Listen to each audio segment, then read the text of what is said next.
Bonjour et bienvenue dans les Rendez-vous d'Antoine pour un numéro exceptionnel, car aujourd'hui je reçois quelqu'un que les habitués de la chaîne Miasme TV connaissent déjà depuis un petit moment, quelqu'un qui est en train de crever on va dire la toile sur Internet. Il s'agit de Silvano Trotta. Salut Silvano.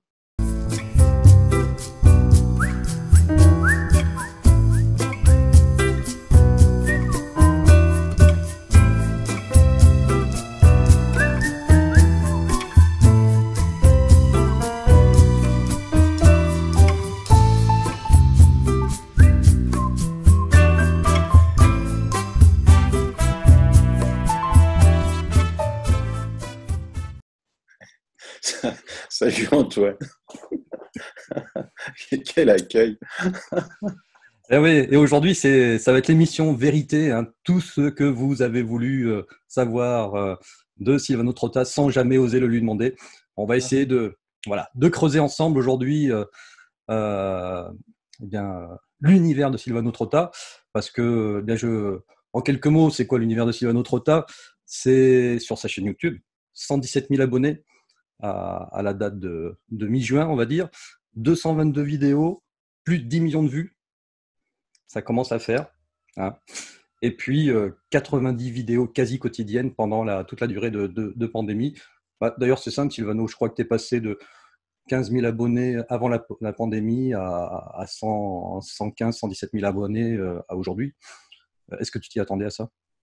Non, pas du tout. Pas, absolument pas. Parce que ma chaîne n'était pas destinée à ça. En plus, tu vois, dans ce que tu dis, il y a plein de vidéos aussi qui ont été censurées par YouTube. 4 parmi pour cette pandémie-là, plus 2 avant la pandémie, dont une vidéo à 1,5 million de vues. Donc, tu vois, et ça, c'est enlevé ensuite des compteurs. Mais bon, c'est la censure YouTube, il faut l'accepter ou pas. Donc, moi, je l'accepte pas. Mais donc, ça se terminera au tribunal. Ouais, ah ouais, t'en as effectivement parlé dans l'une de tes vidéos d'ailleurs. Alors 1,5 million de vues, c'était ce qu'elle avait fait sur ta chaîne à toi, sachant qu'il y a d'autres youtubeurs qui reprennent tes vidéos.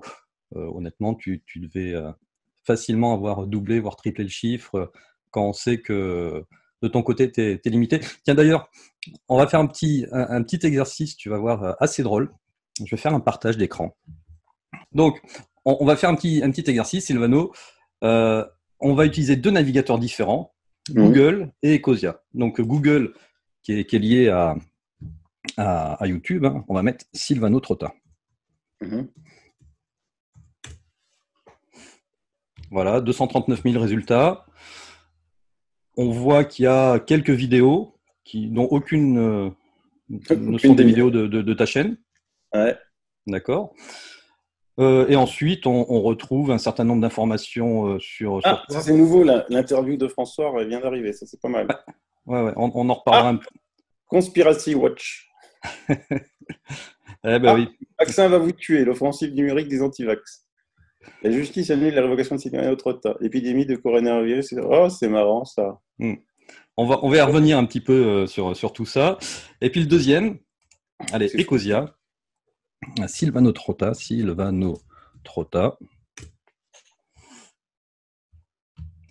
Ah, déjà, il y a ta chaîne qui est en première Ouais, ligne.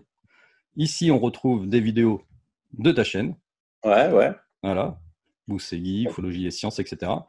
Et on a encore à nouveau ta chaîne. Et ensuite, on commence à avoir des articles te concernant. Ah, c'est fou ça. Ouais. Alors, donc, on parlait de censure. Euh, du coup, t'en penses quoi de... Ah non, mais je suis complètement censuré par Google et par YouTube, hein. Depuis effectivement cette vidéo de 1,5 million de vues. Et de plus, je pense aussi même être censuré au niveau du nombre de vues. Ça, c'est sans prétention aucune, mais moi, tu sais, j'ai fait des études de sciences économiques et gestion et pendant 3 ans, on a bouffé des statistiques et des calculs de probabilité. Et si tu veux, quand je vois que j'ai mes vidéos maintenant qui plafonnent à 50, 60, 70 000 vues, et quand je vois le nombre de gens qui m'écrivent de partout en France, on a vu tes vidéos, on partage tes vidéos, Je suis arrêté dans la rue maintenant.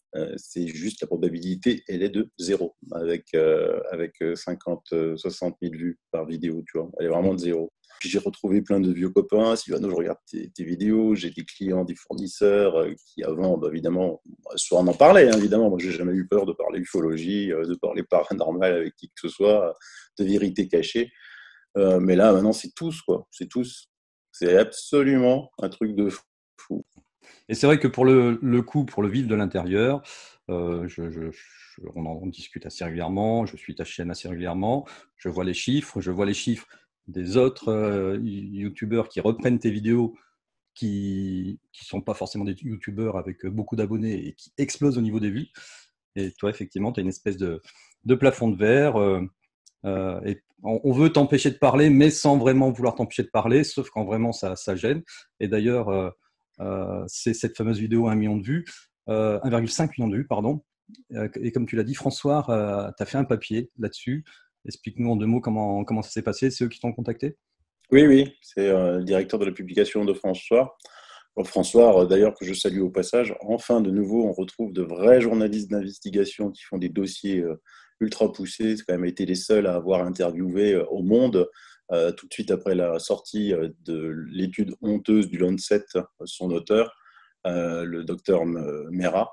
Donc, franchement, bravo à François. Donc, ils m'ont contacté pour discuter de choses et d'autres, hein, et pour savoir un petit peu comment se passait cette censure qui est un petit peu, tu vois, qui est un peu maligne, quoi. Même s'il y a quand même 4 vidéos qui ont été supprimées totalement, sans aucune raison, et notamment une vidéo où c'est des avocats qui s'exprimaient, quoi. Donc là, on touche des droits constitutionnels de base, parce qu'un avocat a le droit de dire absolument ce qu'il veut en France, quoi.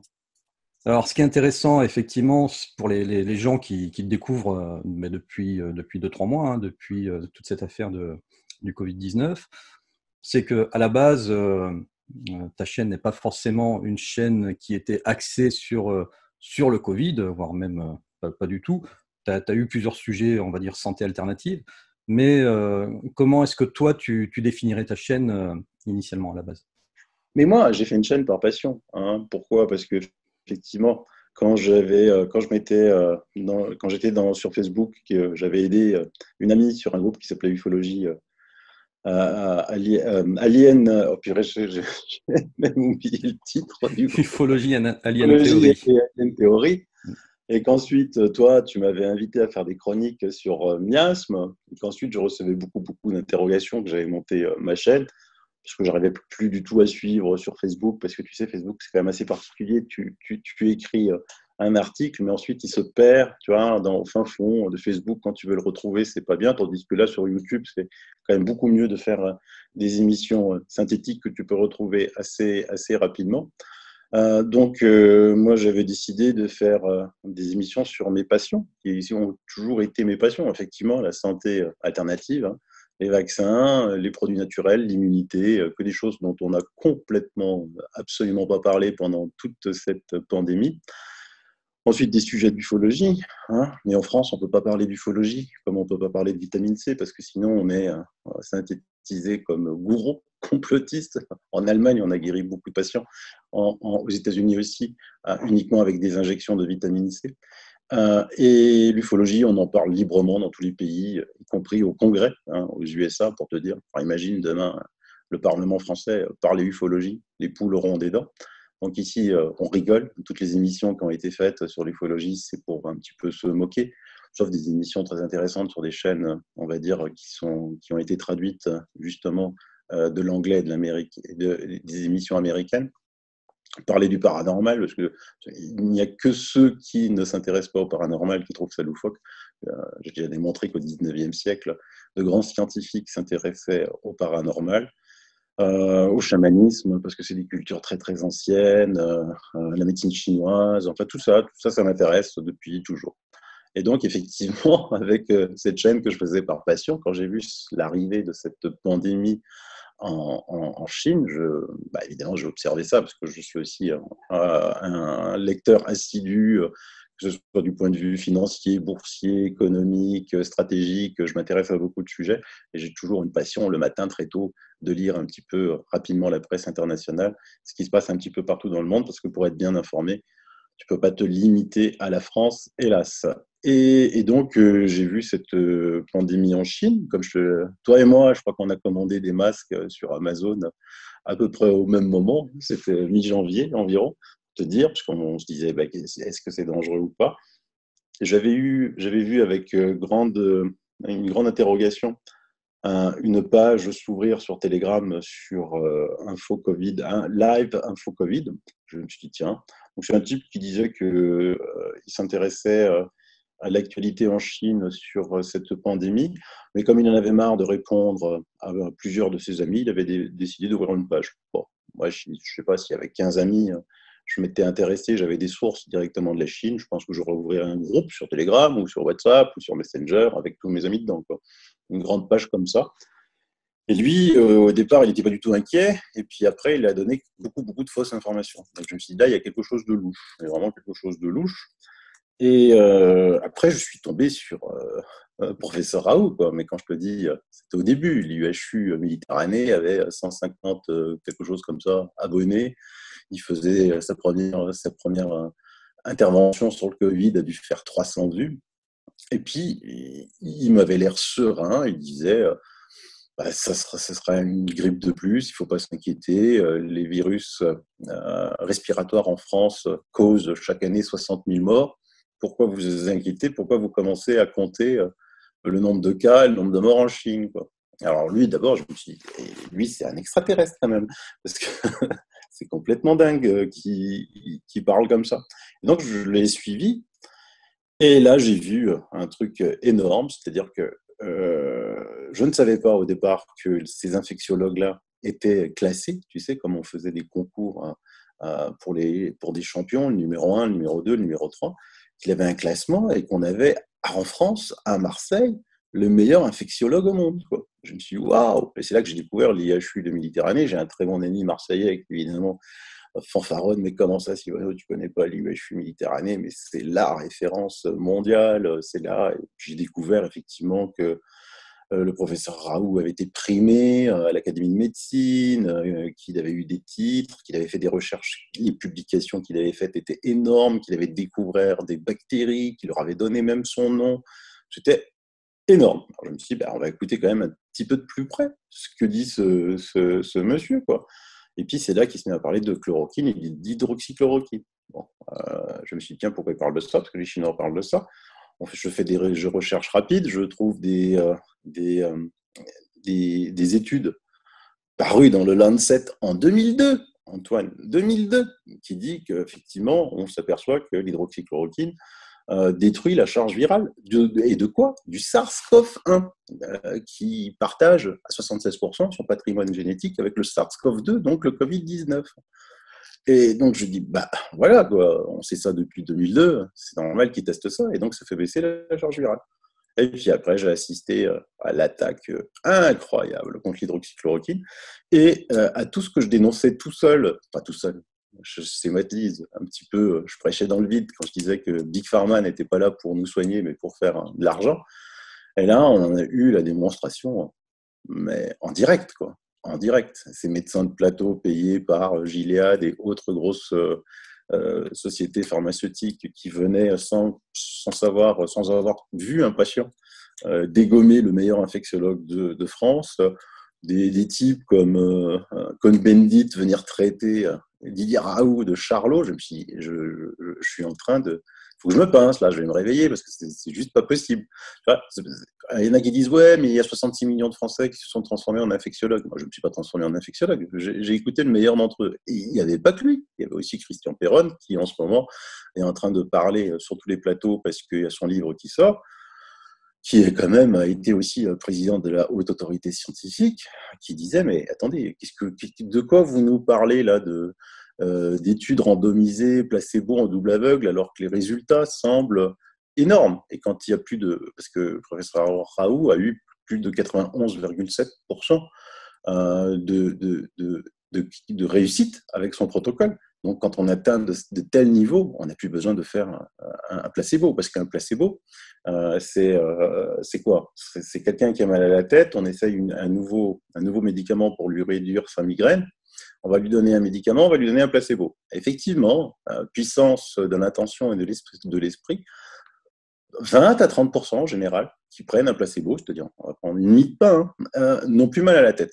Donc déjà là, rien que ce fait-là, qu'on prenne référence à un placebo, donc c'est-à-dire un mécanisme totalement inconnu par ces scientifiques qui se disent vouloir tout expliquer par la science, l'effet placebo guérit 20 à 30%.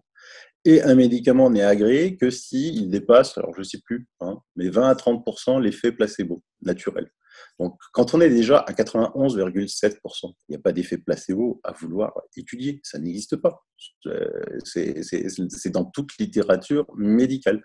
Donc là, on a vu une chose incroyable se passer, c'est-à-dire qu'on laissait les gens à la maison avec du Doliprane, et on ne voulait pas les guérir avec des antibiotiques parce qu'on n'avait pas testé alors que ça donnait 91,7% de résultats positifs. Donc on a tué des gens en les laissant à la maison. Ça, c'était le premier effet du Covid, en sachant qu'il y a le deuxième effet, le confinement.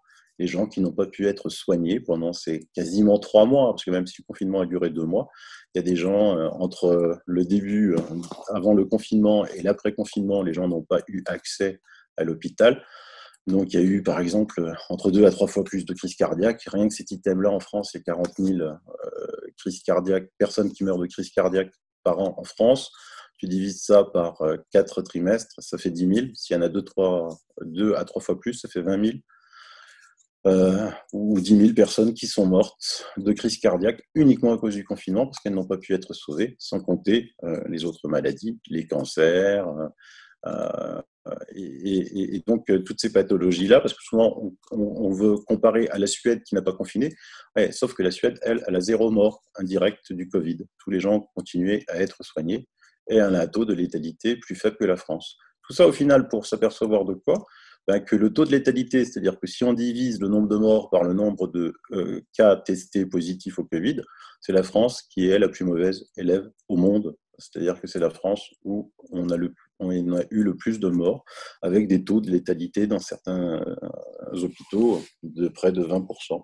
Donc au lieu de chercher des noises à Didier Raoult qui a sauvé des gens, il ferait mieux de chercher des noises aux gens qui n'ont pas soigné, en sachant qu'en plus, on cherche des noises à l'hydroxychloroquine, à ses effets secondaires, et on a démontré sur la base Vigibase de l'OMS, c'est-à-dire une base qui recrute les médicaments depuis 1962, et que le paracétamol a plus d'effets secondaires cumulés que l'hydroxychloroquine et la chloroquine, y compris des effets secondaires dans le domaine cardiaque. Là, on reproche à l'hydroxychloroquine et à la chloroquine de donner des problèmes cardiaques. Donc voilà, le paracétamol, c'est pas de l'eau douce, comme dit Gérard Modrux dans son blog.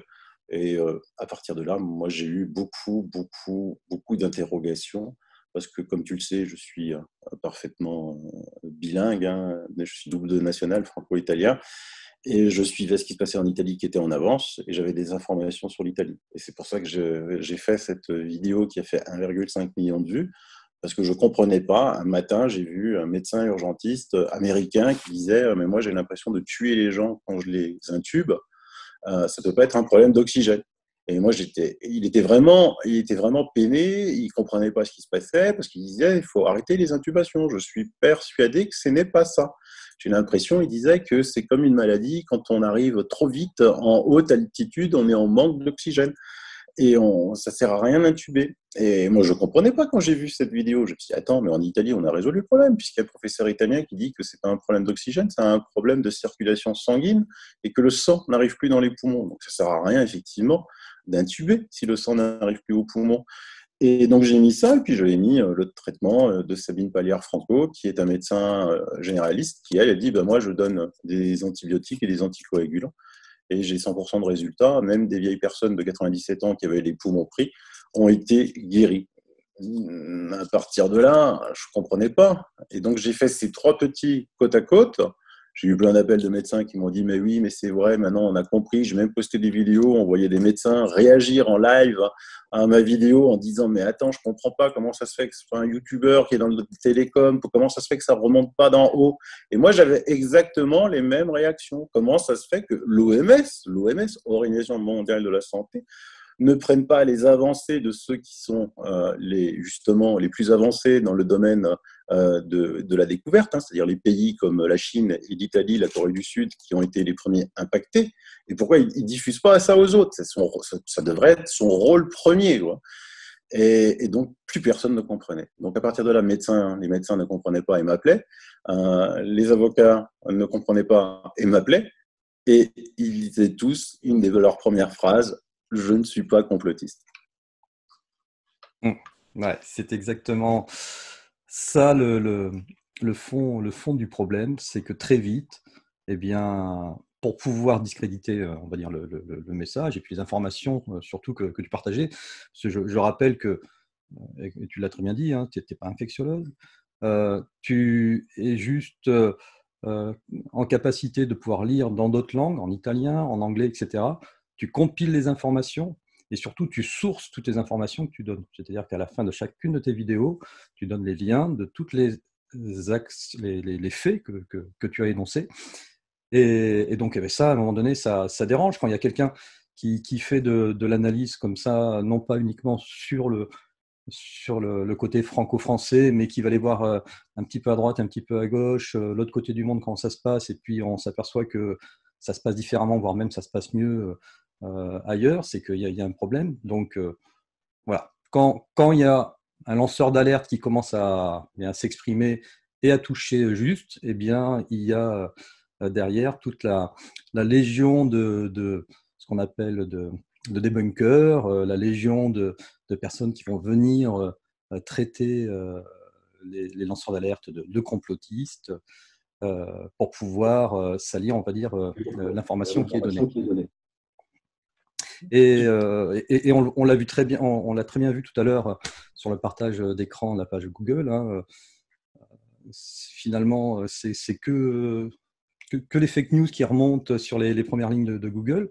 Donc du coup, j'ai un petit peu creusé. Alors, tu en as eu beaucoup hein, qui te sont tombés sur le dos depuis que tu as pris un petit peu de notoriété. Tu as eu l'extracteur, tu as eu Defecator, est-ce qu'il est revenu à un moment donné, il me semble.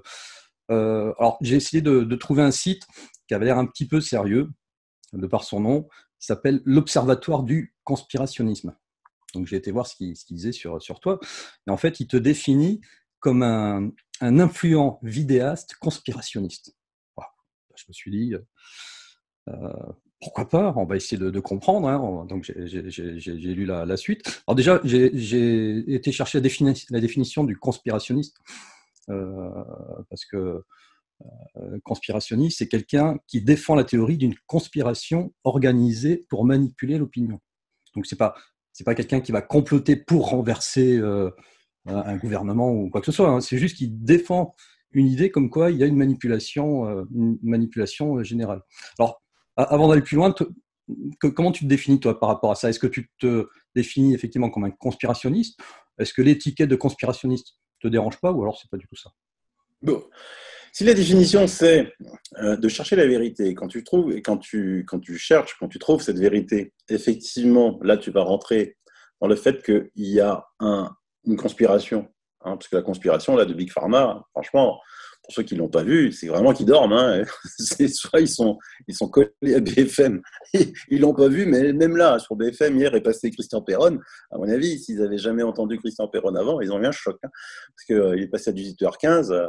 Voilà, quand il dit qu'on aurait pu éviter sur les 30 000 morts, 25 000 morts, je ne sais pas comment ils prennent cette information si c'est la première fois qu'ils entendent. C'est quand même Christian Perron, professeur, il est à l'hôpital de Garches et en plus, il était président de la Haute Autorité Scientifique.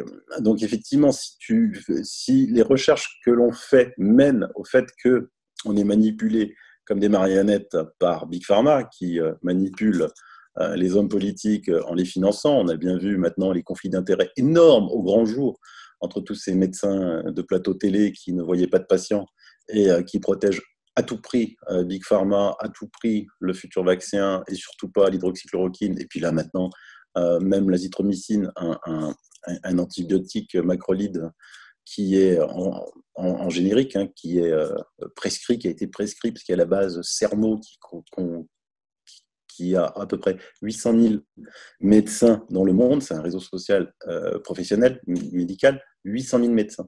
Et quand on leur demande qu'est-ce que vous avez utilisé le plus pour combattre le Covid, à 52%, donc on peut résumer à 400 000 médecins qui ont prescrit de l'azithromycine. Un truc de fou, quoi. Et un tout petit peu moins l'hydroxychloroquine, qui était encore en vente libre jusqu'au 12 janvier. C'est-à-dire vente libre, j'allais à la pharmacie, je demandais une boîte de Doliprane, on me la donnait. Je demandais une boîte de Plaquenil, on me la donnait. Avant le 12 janvier, en sachant que c'est vendu depuis 40, 50, 50 ans. Et là, maintenant, ça a tous les maux, quoi. Ça donne des crises cardiaques, ça tue. J'ai même vu un article sur un média mainstream que ça pouvait conduire au suicide, Antoine. Ça pouvait conduire au suicide. Alors, c'est sûr que si tu bouffes toute la plaque de paracétamol, ça conduit aussi au suicide, certainement. Si tu bouffes toute la plaque d'hydroxychloroquine, il peut y avoir des effets néfastes. Mais dans ce cas-là, ça veut dire que l'Agence du médicament française n'a pas fait de son boulot pendant 50 à 60 ans, quoi, et qu'il y a des choses à revoir. On ne peut pas laisser un tel poison en vente libre pendant des années sans s'apercevoir que ça provoque autant d'effets indésirables. Donc là, tu vois, c'est tellement voyant, et que si dénoncer ça, c'est être conspirationniste pour la définition que tu viens de dire, oui, je suis conspirationniste. Voilà, au moins, ça c'est dit, comme ça, on ne pourra même plus t'attaquer sur le sujet. Alors, si on continue donc le site de l'Observatoire du conspirationnisme, il s'avère que tu révèles, et c'est pour ça que tu es conspirationniste, les vérités cachées sur les ovnis, la Lune, les vaccins, les phénomènes paranormaux, l'incendie Notre-Dame, les chemtrails ou encore les attentats du 11 septembre. En fait, on t'attaque même pas finalement sur bien tout le traitement de l'information que tu as fait sur le Covid, mais sur ce qui fait l'origine de ta chaîne, parce que peut-être que ça fait pas sérieux pour certains. En tout cas, comme ils ne savent pas ce qu'il y a derrière, tout ça c'est de la conspiration, c'est de la loufoquerie. Donc, à partir du moment où tu vas étudier le phénomène OVNI, tu ne peux pas sérieusement étudier les impacts du Covid-19, etc. Alors, du coup, ce qui pourrait être intéressant pour les personnes qui t'ont découverte sur cette période de 3 mois du Covid, c'est justement qu'on repasse ensemble tous ces sujets, alors 5 minutes, parce qu'il y en a quand même un certain nombre, et que tu donnes un petit peu la synthèse de ces sujets.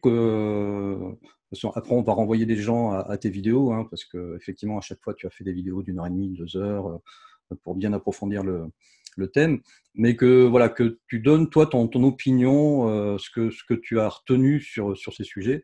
Et puis après, les curieux iront sur ta chaîne, et puis montrer ainsi si effectivement tu es un grand loufoque, voire un grand gourou, parce que j'ai aussi vu que tu étais un gourou. Oui. C'est quoi la définition de gourou? Parce que je l'ai perdu, celle-là. Ça devient compliqué, la définition de gourou maintenant. Alors pour moi, à mon époque, un gourou, c'était un mec qui répandait effectivement de fausses informations pour attirer des gens faibles d'esprit autour de lui, pour pouvoir profiter d'eux et surtout s'enrichir. Voilà. Bon, pour l'enrichissement, c'est raté. J'espère que tu n'en as pas besoin. Et, alors déjà, tous ceux qui me dénigrent, comme tu dis, les débunkers, déjà j'ai eu la surprise de voir que ces débunkers qui me dénigraient déjà sur tous les sujets là que tu traitais, ont été tous des anti-Raoult, anti-hydroxychloroquine, et derrière ceux qui préconisaient de rester à la maison et donner du paracétamol. Donc ça, c'était déjà quand même une très grande surprise.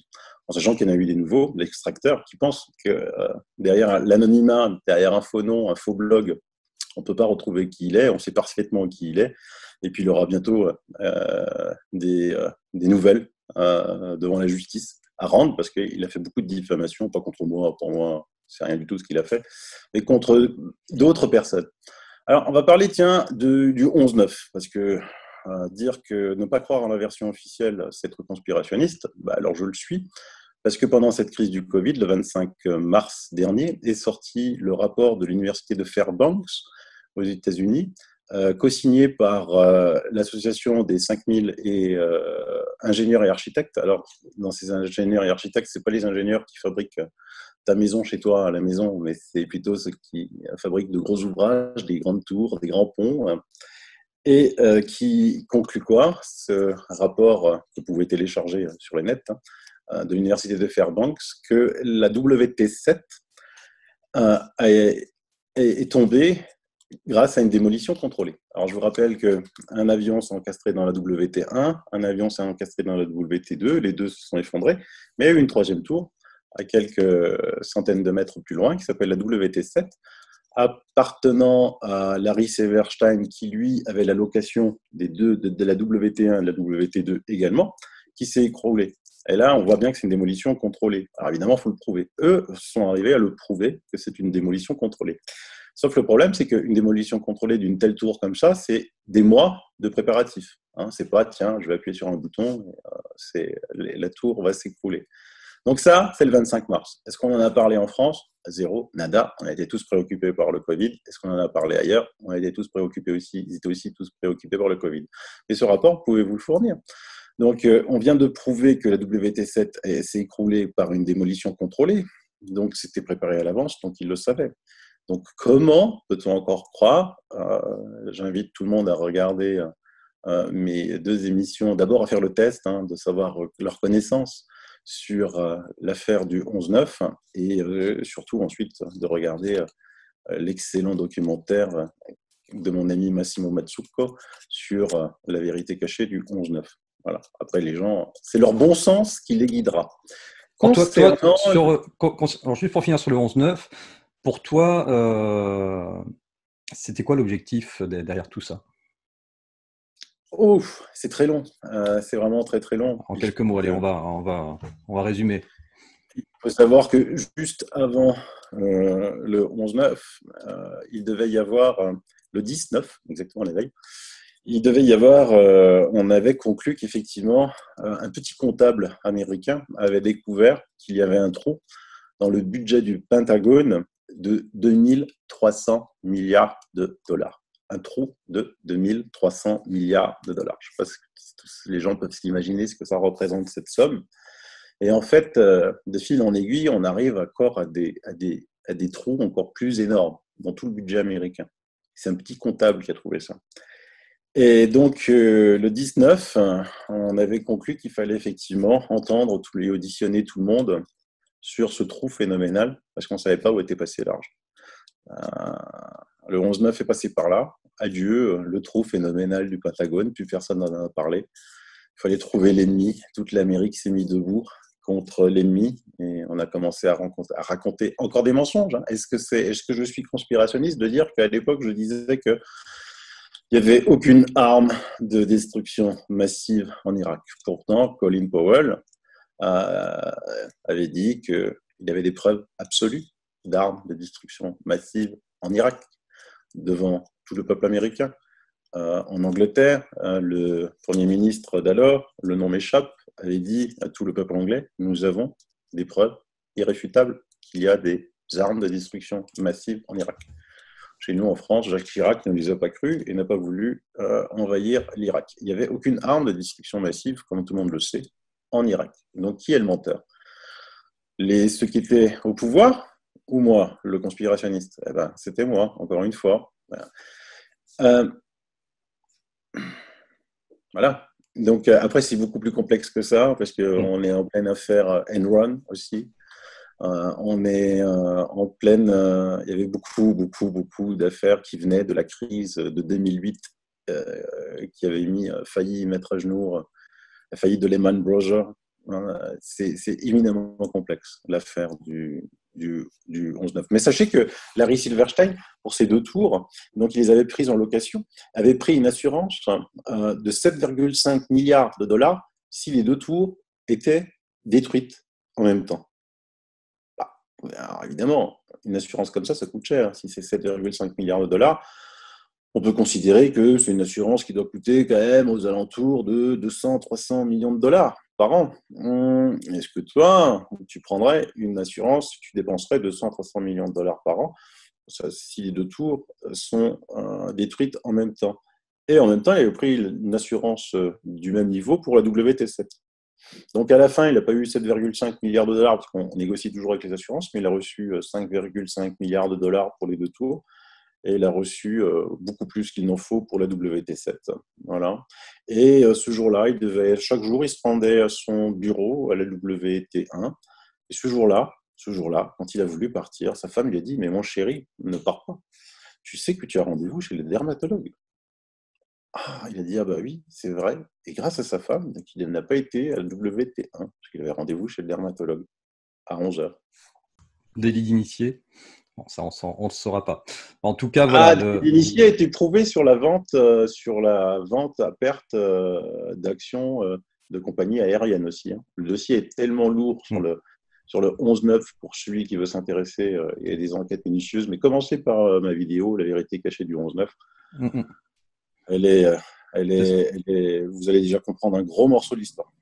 C'est ça. Aujourd'hui, je pense qu'on peut difficilement continuer à croire la thèse officielle de l'attentat terroriste qui ont détourné à coups de cutter trois Boeing. Voilà, il faut vraiment arrêter de croire ces versions officielles, surtout quand elles sont énormes. On ne dit pas de tout mettre en cause, mais quand il y a beaucoup de chercheurs indépendants qui ne sont pas du tout de ces milieux dits conspirationnistes et qui mettent des faits sur la table, bon, voilà. Donc, je vous invite à regarder voilà, ces deux vidéos sur le site de Sylvano. Vous verrez, c'est très édifiant, et puis après, continuez à faire vos propres recherches. C'était quand même pendant la pandémie que ce rapport est tombé, le 25 mars. Mais ensuite, le 11 avril, concernant l'ufologie.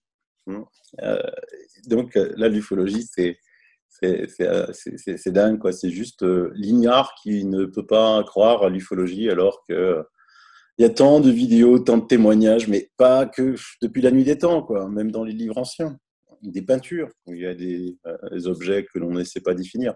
Mais quand même, le 11 avril 2020, Paris Match a publié une interview exclusive de Alain Juillet.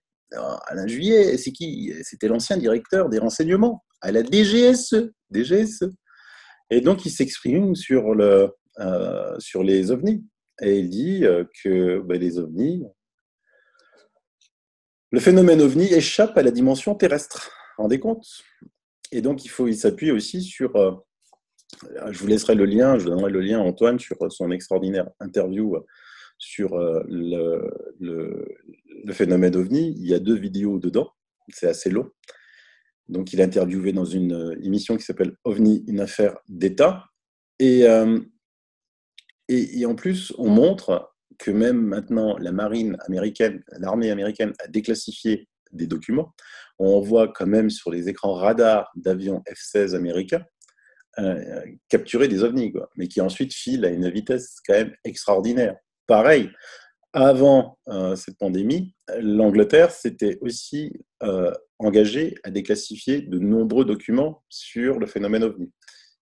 Avec le Covid, ils l'ont repoussé à juillet. Ensuite, vous aviez déjà avant, en 1991, l'armée belge, qui pour la première fois a collaboré avec le public sur la fameuse vague belge entre novembre 89 et surtout, on va dire, février 92, mais qui s'est un petit peu prolongé au-delà. Et donc, l'armée belge a quand même compilé 750 pages de rapports. Et là aussi, on avait des captures d'écran radar et ensuite ce qui capturait s'échappait à des vitesses de Mach 16, mais non pas horizontalement, verticalement.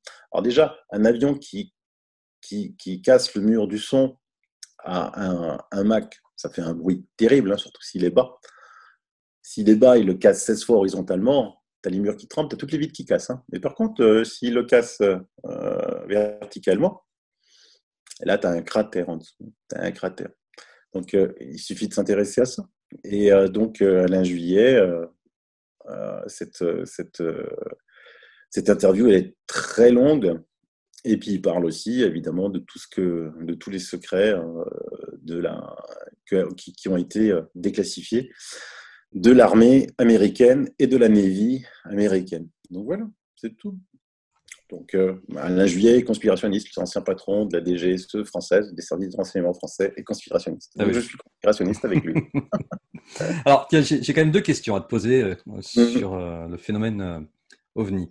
Déjà, la première, c'est est-ce que toi, tu as eu une expérience propre là-dessus? Est-ce que tu as assisté à un phénomène? Ah oui, j'ai déjà vu des ovnis, bien sûr. Mais alors, on définit bien le terme, hein. OVNI, objet volant non identifié. Parce que, hélas, beaucoup de gens traduisent OVNI égale extraterrestre, égale. Et non, OVNI, ça veut dire ce que ça veut dire, objet volant non identifié. C'est quelque chose qu'on voit dans le ciel et que l'on ne sait pas identifier. Donc, moi, j'ai vu des OVNI et je ne les rattache pas du tout à une expérience que j'ai vu quelque chose d'extraterrestre. Déjà, j'ai vu ces fameux triangles noirs de la fameuse vague belge, hein. Donc triangle noir avec 3 boules aux 3 extrémités et une boule centrale au centre. Bah là, si l'armée belge les a vus, des millions de Belges l'ont vu, 10 millions de Français, moi j'ai des témoignages sur ma chaîne, les dessins sont tous les mêmes. Ça, je veux dire, c'est quelque chose en plus que l'on observe quand on écoute les spécialistes. On a des témoignages depuis plus de quasiment 100 ans. 100 ans. Parce qu'il faut toujours aller aussi, tu sais que je suis passionné d'histoire, il faut toujours aller dans les anciens livres. On décrivait déjà ce genre d'engins. Ils étaient tous fous, ils étaient aussi conspirationnistes de décrire des engins pareils. On a des vieilles gravures qui datent du 15e, du 13e siècle, qui dessinent des engins où on ne sait pas ce que ça peut représenter. Donc ça, j'en ai déjà vu des triangles, notamment un qui est vraiment passé au-dessus de ma maison un soir d'été. Il devait être à peu près entre pas loin de minuit. J'étais très déçu parce que distinctement, je le voyais vraiment très bien, quoi, hein, avec les yeux. J'avais que mon iPhone, je l'ai pris en photo et dans l'iPhone, ça donnait une grosse patate, une grosse boule, quoi, toute dégueulasse.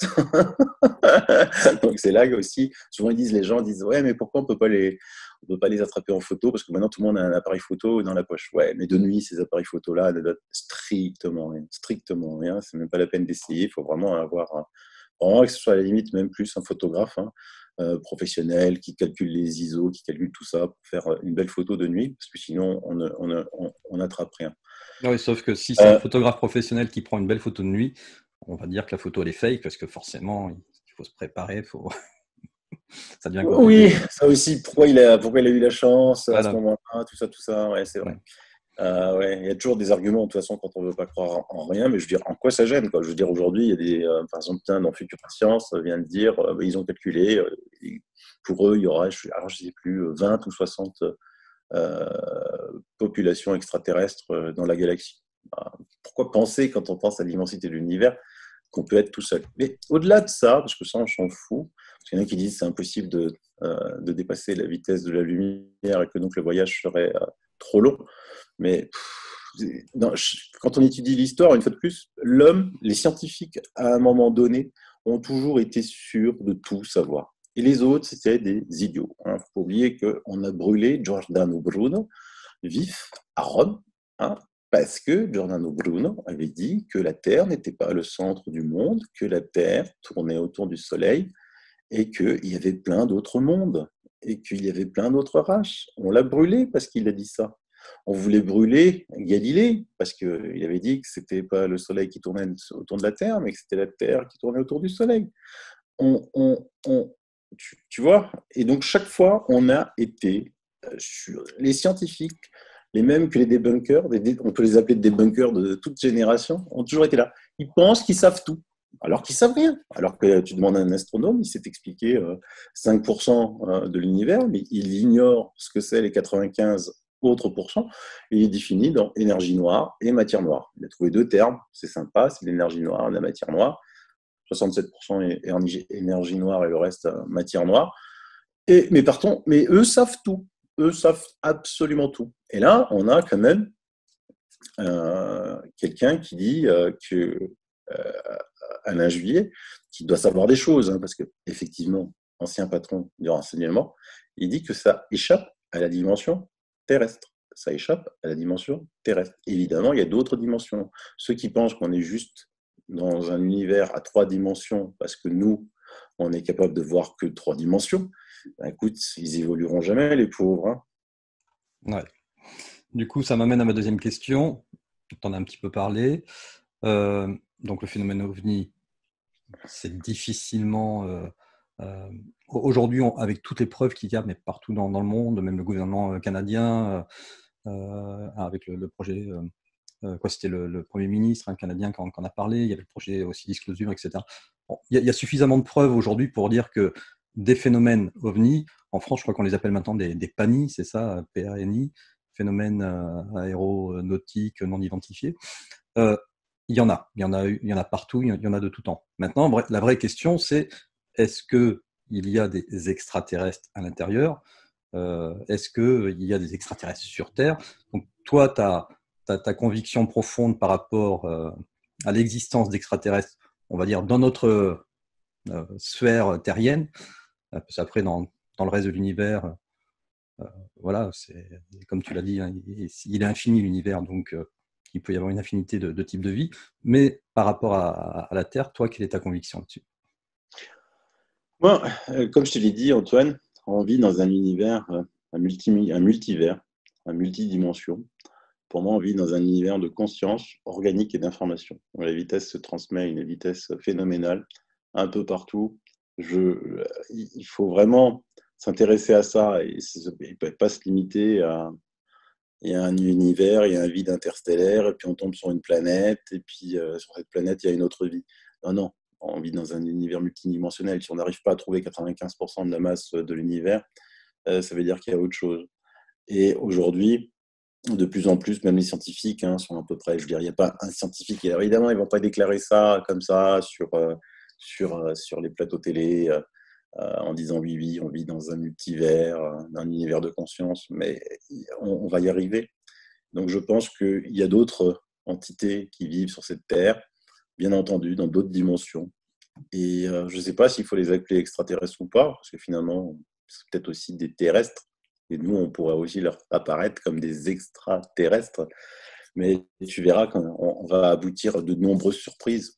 Là encore, pendant cette pandémie, il y a eu deux affaires. Une, c'est des scientifiques en Antarctique, même si maintenant on essaye un petit peu de cacher tout ça, qui ont observé le déplacement de particules telles que le neutrino et qui sont absolument convaincus qu'il y a des univers parallèles, parce que les mesures ne correspondent à rien, quoi. Et donc, on a dit non, mais en fait, ils n'ont pas vraiment dit ça, c'est pas un univers parallèle, c'est parce que si, parce que ça. Tu as toujours les débunkers qui arrivent, qui savent tout. C'est dingue, ces débunkers savent toujours tout. Il y a un scientifique qui fait une découverte qui sort un petit peu de la réalité, il y a des débunkers qui viennent lui expliquer. Le type, ça fait 30 ans qu'il étudie le truc, mais le débunker, lui, il vient lui expliquer tout de suite. Je ne sais pas pourquoi ces débunkers, c'est pas des génies, quoi. Pourquoi ils n'ont pas, je sais pas, moi, des multinationales, ils savent tout sur tout, plutôt que de faire des vidéos sur YouTube, quoi. L'autre affaire assez rigolote, c'est qu'on vient de découvrir, ils disent ça, des structures, ils appellent ça des structures mystérieuses au centre de la Terre, tu vois, à plus de 2700 km. Et là, les scientifiques, parce qu'on a des nouveaux équipements qui permettent de scruter au plus profond, et ils viennent de découvrir des structures. Donc là aussi, on ne connaît pas le noyau de la Terre. Il y en a qui disent, depuis, moi, comme toi, on m'a appris à l'école que le noyau de la Terre était composé de fer en fusion. Moi, je veux bien, mais bon, que de fer en fusion, pressurisé. Moi, j'y crois pas. C'est ma liberté de penser. Après, il y en a qui savent tout. Donc, ils vont t'expliquer si, c'est du fer en fusion parce que je l'ai vu. Non, personne ne l'a vu. Et après, il y a les phénomènes paranormaux. Alors, ceux qui n'ont pas été confrontés à des phénomènes paranormaux et qui n'ont jamais étudié les phénomènes paranormaux, sachez qu'il y avait les scientifiques, même au début du XXe siècle, étudiaient les effets paranormaux, et de très, très grands scientifiques. Et je veux dire, là aussi, il faut regarder mes vidéos, comme par exemple ufologie, apparition mariale, paranormal, apparition mariale, nos origines. Apparition mariale, ils vont aussi dire que ça n'existe pas. Pourtant, les apparitions mariales, c'est légion. Je peux dire, je ne sais pas combien de livres vont vous parler d'apparitions mariales, que ce soit ici en France, à Lourdes, que ce soit au Portugal, à Fatima, que ce soit actuellement en Bosnie-Herzégovine, à Medjugorje. Des apparitions mariales, il y en a partout. Celui qui dit que ça n'existe pas, ça veut dire qu'il y a un truc qui ne va pas, ça veut dire qu'il ne l'a pas lu. Il dit que ça n'existe pas par rapport à ce que lui a décidé dans son petit esprit tout étroit que ça n'existait pas. Comme si moi je disais, non, les chiffres, ça n'existe pas parce que ça ne m'intéresse pas. Les chiffres ne m'intéressent pas. Donc, c'est chaque fois quand on ne s'intéresse pas à quelque chose qu'on dit que ça n'existe pas. Mais si on s'y intéresse, le fait est évident. Après, il y a aussi, mais je ne l'ai pas entendu à la télé. Le vu à la télé, c'est ce qui fait le plus mal, quoi. Le vu à la télé. Je ne l'ai pas vu à la télé, donc ça ne peut pas exister. Je ne l'ai pas entendu aux infos, donc ce n'est pas vrai ce que tu dis. Est-ce que vous avez entendu que le 24 mars, il y avait un rapport de l'université de Fairbanks qui est sorti prouvant la démolition de la WT7? Non, donc vous n'y croyez pas. Pourtant, il est là, le rapport. On peut vous le mettre dans les liens, vous pouvez le télécharger. Vous pouvez le lire si vous maîtrisez la langue anglaise ou vous faire traduire par quelqu'un qui lit l'anglais. Donc voilà, et puis maintenant, il y a des études aussi sur la quatrième partie de cette émission, c'était sur nos origines, sur l'évolution chromosomique de l'homme. Et là aussi, vous avez des biologistes moléculaires comme Pietro Buffa qui disent que c'est pas possible. On est en phase d'une translocation génétique. Donc, quelqu'un ou quelque chose qui a modifié un chromosome humain pour le changer. Qu'est-ce qu'il est, lui? Il est conspirationniste, il est fou? Non, il est biologiste moléculaire et il a reçu le prix Marie Curie. Donc, c'est une des plus grandes récompenses en biologie moléculaire. Qu'est-ce que vous voulez faire? De toute façon, là aussi, dès qu'un scientifique sort un petit peu de l'ordinaire, il devient tagada. Luc Montagnier, il était prix Nobel, il était génial, il était super. Il dit que pour lui, le SARS-CoV-1, c'est peut-être une création de laboratoire. Il devient sénile. Jean-Pierre Petit, il a développé la MHD. Maintenant, il y a beaucoup de scientifiques, certainement les Russes, ont mis au point la MHD et on disait que Jean-Pierre Petit était sénile. Non, il avait juste 30 ans d'avance. Quand Philippe Guillemont raconte qu'on peut modifier son passé, on dit qu'il est fou. Par contre, quand c'est Alain, ça y est, le nom m'échappe, un des plus grands mathématiciens au monde, c'est un Français, qui dit qu'on peut effectivement modifier son passé, là, on n'ose trop rien dire, parce que c'est quand même un des plus grands mathématiciens au monde. Mais comme c'est très compliqué, comme il l'explique lui, on dit, de toute façon, ça ne va pas intéresser grand monde, ils ne vont pas comprendre, donc on va laisser faire. C'est tout à fait ça le problème, le fond du problème en définitive, c'est que pour pouvoir faire évoluer les choses, on est obligé de sortir un petit peu du cadre établi. À partir du moment où tu commences à sortir du cadre établi, eh bien, tu fais peur.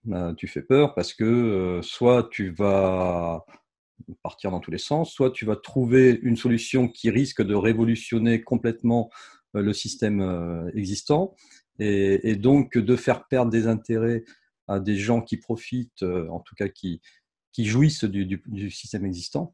Mais ça a toujours été, hein, c'est la théorie systémique, c'est qu'à un moment donné, le système évolue parce qu'il y a eu une innovation qui est venue souvent de quelqu'un dont on n'attendait pas, et puis c'est devenu révolutionnaire, et finalement tout le système après s'est mis à l'innovation.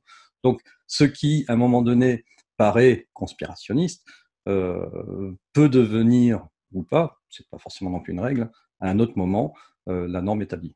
Donc, clairement, il faut s'ouvrir à tout ça, mais surtout faire ses propres recherches, ses propres constatations, et puis établir sa propre vérité, parce que toi, tu ne cherches pas à imposer tes vérités, tes points de vue, tu exprimes tes points de vue parce que tu as envie de partager tes découvertes, mais maintenant, tu t'es déjà trompé, c'est pas grave, tu t'as déjà mis dans le mille, tant mieux. Voilà, les choses évoluent, et c'est comme ça qu'on avance. Pour faire une analogie, et j'ai retrouvé le nom du mathématicien français, c'est Alain Connes, C-O-N-N-E-S. Donc, c'est une sommité dans le domaine il a révolutionné les algèbres et von Neumann. Et donc, quand lui dit on peut modifier son passé, la moindre des choses, quand même, c'est l'écouter, quoi. Pas dire, oula, lui, il est tombé sur la tête. Mais on va faire une simple analogie avec les débunkers. Si, admettons, on n'est pas en 2020, là, mon Antoine, on est en 1920, tu vois. Donc, on ne discute évidemment pas par visio. Tiens, justement, on raconte qu'on est dans une salle et on raconte que dans 100 ans, toi et moi, on va pouvoir faire une émission, et donc on essaye d'expliquer aux gens ce que ça peut être un écran. un écran comme là on a, toi et moi, ce que ça peut être des logiciels, et on dit que tout ça sera possible, et on montre un morceau de caillou, de la silice. Et tout ça, on dira, ça sera possible grâce au silicium. On pourra transmettre des images, on sera loin. Bon, quasiment là, toi, on est à 1000 km, on se parle. En 1920, on essaie d'expliquer ça à une grande salle. Bah, tu aurais tous les grands de bunker qui diraient, mais ceux-là, ils sont fous, il faut les interner. Ils sont malades, quoi. Ils ont besoin d'un psy, parce qu'ils racontent des bêtises. Voilà, Jules Verne, il faisait bien rire, mais il était précurseur sur beaucoup de choses. Et là, grâce à ce morceau de pierre, de silicium, on fait tout ça. Et donc, si tu essayais d'expliquer en 1920 que grâce à un morceau de pierre, le silicium, on allait faire tout ça, on te mettait chez les fous. Ou alors qu'un autre morceau de pierre, du lithium, on allait pouvoir faire des batteries, construire des véhicules rechargés par l'énergie solaire, on te mettait aussi chez les fous. Alors après, la vraie question, c'est est-ce que les débunkers, finalement, débunkent parce qu'ils sont sincères et qu'ils sont persuadés d'avoir raison, et puis voilà, c'est plus leur ego qui parle, ou est-ce que derrière, il y a une volonté de vouloir faire taire les personnes qui sont débunkées, et pour les empêcher, voilà, d'aller vers on va dire une piste qui se rapprochera de la vérité, et qui fera des dégâts collatéraux par rapport aux intérêts financiers de certains. Alors moi, j'ai trouvé quand même un début d'explication là, parce que je les traitais toujours de débunkers professionnels. Et j'avais déjà eu une alerte quand, tu savais, j'avais été pris avec le débunker qui s'appelle AstronoGeek. Donc le type qui sait tout, absolument sur tout, c'est un génie. Mais de profession, il est photographe à Sarah Altroff, mais bon, il faisait des photos de mariage, pourquoi pas? On peut faire des photos de mariage et être très, très, très intelligent. Et donc, il débunk tout, il m'a débunké tout. Et il s'est attaqué à moi, notamment sur les crop circles. À l'époque, d'abord, Umberto Molinaro, je te rappelle. Donc, j'avais invité Umberto Molinaro qui avait été squeezé un petit peu de tout partout, en les traitant d'éliminés. Et donc, moi, j'avais fait une émission pour protéger Umberto Molinaro, parce que, en fait, l'histoire, c'est qu'ils avaient fabriqué un faux crop circle sur Sarah Altroff, et ils avaient fait venir FR3, tout ça. Umberto était venu, il avait dit oui, il y a de l'énergie ici, ici. Mais ils n'avaient pas compris, les débunkers professionnels, que la puissance, la pensée, elle est créatrice, et c'est très puissant. J'avais expliqué dans mon émission Ufologie, paranormal, apparition mariale, nos origines. Où là aussi, il y a des études qui ont été faites, notamment avec des instruments de mesure, sur la puissance de la prière, donc la puissance de l'énergie psychique qui est libérée. Et il est vrai, je l'avais dit dans cette émission, qu'il y a des gens qui sont c'est gentil hein, dans ma bouche, un peu illuminés, ils attendent le sauveur et tout. Ça fait la fortune de Bourillon avec les Raéliens qui fait payer une fortune en leur disant ça c'est un gourou. Et ben voilà, donnez-moi 2000 € par an, et quand les Elohim vont revenir sur Terre, eh ben vous serez sauvés, vous aurez une place dans leur soucoupe. Ça, c'est un gourou, parce que lui, il bâtit une fortune mais colossale sur la naïveté des gens. Là, je suis d'accord. Moi, j'ai jamais demandé d'argent. D'ailleurs, tous ces débunkers ont tous des chaînes où ils demandent de l'argent pour les soutenir, mais j'ai jamais rien demandé. Hein. Et donc, j'avais effectivement ces illuminés qui attendent toujours qu'on vienne de sauver, le sauveur extérieur, au lieu de penser à se sauver eux-mêmes. Ben, ils créent une puissance psychique parce qu'ils sont pas en prière, mais quasiment en grande méditation, qui donne beaucoup d'énergie psychique. Donc, quelqu'un qui arrive, que le crop il soit vrai, que le crop il soit faux, où il y a des gens qui sont déjà en méditation, ben, je peux te dire que tu as beaucoup d'énergie dans ce lieu. Beaucoup, beaucoup d'énergie. D'ailleurs, c'est comme ça qu'on a trouvé ça. C'était parce que c'était un instrument de mesure qui servait à mesurer de la micro-radioactivité nucléaire. Hein. Il y a des gens qui, pour aller qui en faisaient leur métier, pour quand quelqu'un voulait construire une maison, on voulait voir si on n'est pas sur une nappe de radon, tu sais. Souvent, le notaire dit, vous êtes sur une nappe de radon, il va falloir attention, parce que effectivement, prendre de petites doses de radioactivité, c'est pas bien grave, mais quand tu vis 30-40 années au même endroit que tu dors, ça peut être dangereux. Et donc, on mesurait cette micro-radioactivité. Et puis un jour, il passe devant une église, et puis le machin, il fait bip, bip, bip, bip, bip, bip. Et l'autre, il dit, mais attends, on a oublié de l'éteindre. Il dit, ah oui, bah écoute, il dit, mais pourquoi ça bip? Il fait, écoute, c'est pas grave, de toute façon, on a rendez-vous, on reviendra après. Ils vont à leur rendez-vous, ils reviennent à l'endroit où ils étaient, c'était là où il y avait une église avec un immense parking, c'était aux États-Unis. Et l'appareil ne fait plus bip bip. Alors tu dis, mais attends, mais pourquoi il bipait avant? L'autre, il dit, mais je sais pas. Le temps, il marchait avant, il a marché après. Pourquoi il marcherait plus là? Il fait, écoute, on reviendra demain. Et l'autre, il dit, et quand même, avant, quand on est passé, le parking était plein. Et maintenant, le parking, il est vide. En fait, il y avait une messe. Donc, ils sont revenus le lendemain, à la même heure, quand il y avait la messe, et l'appareil, il fait bip, bip, bip, bip. Donc là, ils étaient convaincus que l'appareil mesurait autre chose que la micro-radioactivité nucléaire. Et c'est comme ça que de fil en aiguille, ils ont vu que cette micro-radioactivité avait les mêmes, alors je ne sais pas si fréquences, ondes, je ne suis pas assez spécialiste pour ça, que l'énergie psychique de gens qui sont en prière et que ça dégageait. Et après, ils ont été dans d'autres lieux, justement à Medjugorje, où chaque jour, il y a 70 000 pèlerins qui arrivent en Bosnie-Herzégovine, puisque il y a la Vierge de là-bas, je ne sais plus comment elle s'appelle, qui apparaît à 4 médiums qui la voient, un peu toujours le même schéma qui se répète, comme à Lourdes, comme à Fatima, comme dans tous ces lieux-là. Il y en a, je ne sais pas, 1870 apparitions mariales de répertoriées. Et donc, ils ont vu que ça dégageait de l'énergie psychique. Et après, il y a même des savants atomistes qui ont fait des essais avec d'autres appareils. Et chaque fois, ils mesuraient la puissance de l'énergie psychique. Il n'y aurait rien de plus puissant que l'énergie psychique dégagée par quelqu'un. Et donc, c'est ça que j'expliquais pour pour défendre Umberto Molinaro, parce qu'en disant, voilà, cette puissance d'énergie psychique, même si c'est un faux crop, les gens, une fois qu'ils viennent, c'est ça qu'on va détecter, ils détectent cette énergie. Et donc, tu as l'astrologique qui est venu sur ma vidéo, et qui est venu, entre guillemets, m'insulter, mais très vite partir sur le sujet médical en disant, vous, de toute façon, vous êtes des illuminés, vous êtes aussi les mêmes qui ne veulent pas vous soigner, qui veulent utiliser des plantes, des huiles essentielles, toutes ces fadaises, mais qui, quand vous êtes malade, courez chez le premier médecin et courir vers à prendre des médicaments qu'ils vous donnent.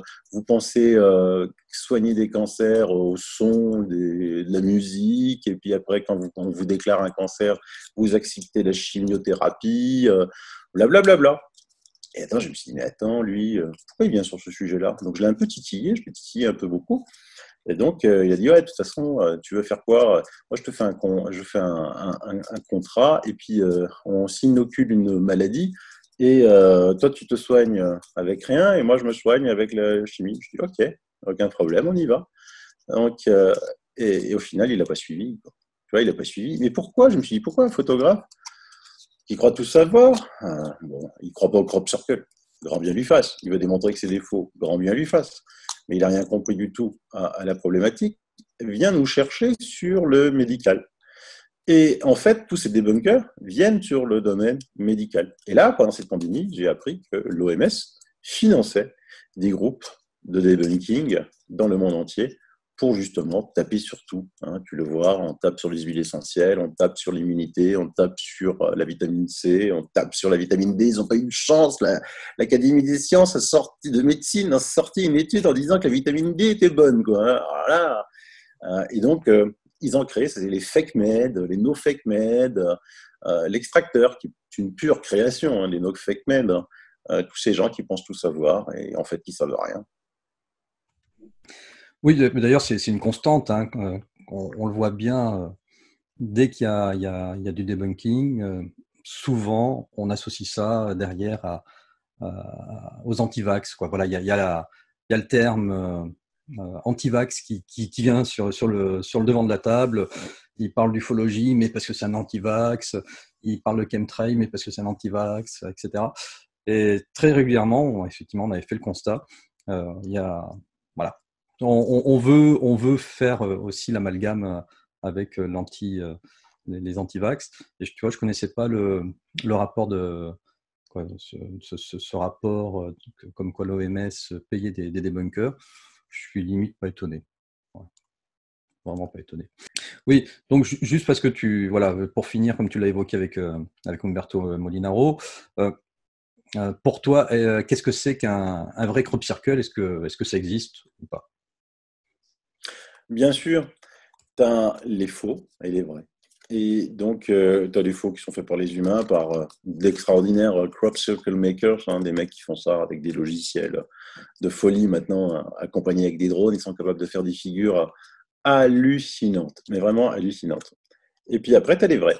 Distinguer le faux d'un vrai, c'est un peu difficile. D'ailleurs, quand j'avais fait l'étude là sur le crop circle de Saint-Hippolyte, à plusieurs endroits, je disais, tiens, là on dirait un vrai, tiens, là on dirait que c'est fait par des humains, un peu perturbé par ça.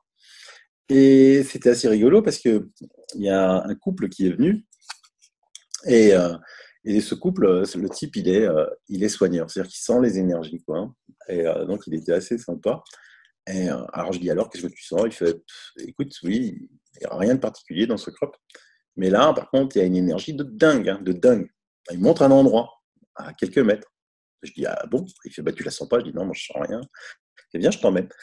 Et je dis, mais qu'est-ce que c'est? Il fait, c'est de l'énergie de la Terre, hein. Ça n'a rien à voir avec le crop. C'est une énergie qui est là, de la Terre. Et donc, en fait, il m'a expliqué que c'était un puits tellurique.